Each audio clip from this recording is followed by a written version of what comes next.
പരം ഒരു ദിവസം തന്നെ 70 പരം നമ്മുടെ ഹലാലായ മുറാദുകളും ആഗ്രഹങ്ങളും നിറവേറ്റി തരാമെന്ന് അള്ളാഹു വാഗ്ദാനം കൊടുത്ത, സ്വർഗം കണ്ടിട്ടല്ലാതെ മരിക്കില്ല എന്ന് പറഞ്ഞ, സ്വർഗത്തിന്റെ ഉന്നതமான സ്ഥലത്ത് ഇരിപ്പിടമൊരുക്കുമെന്ന് പറഞ്ഞ പ്രയാസ പ്രതിസന്ധി ആവലാതി വേവലാദികളെല്ലാം അള്ളാഹു മാറ്റിത്തരും ഈ ഒരു അമല് ചെയ്താൽ. എന്റെ പ്രിയമുള്ളവരെ, നമ്മളൊക്കെ നിസ്കരിക്കുന്നവരാണ്.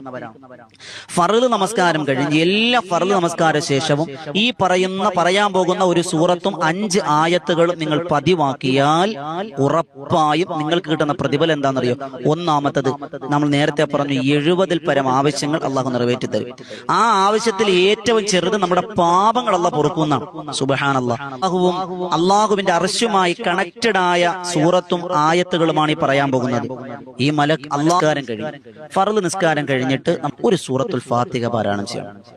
ഫാത്തിഹ നമ്മൾ പതിവാക്കുക. അത് കഴിഞ്ഞ് ആയത്തുൽ കുർസി, ഇനി 5 ആയത്തുകളാണ്. ഒന്നാമത്തെ ആയത്ത് ആയത്തുൽ കുർസിയാണ്, ആയത്തുകളുടെ നേതാവ്.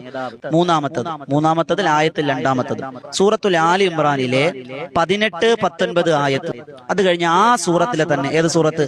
ആലി ഇമ്രാനിലെ തന്നെ 26, 27 ആയത്ത്. അല്ലാഹു റബ്ബ് സുബ്ഹാനഹു വ തആല ജീവിതത്തിന്റെ പ്രയാസ പ്രതിസന്ധികളെല്ലാം അള്ളാഹു നമുക്ക് മാറ്റി തന്നെ അനുഗ്രഹിക്കുമാറാകട്ടെ.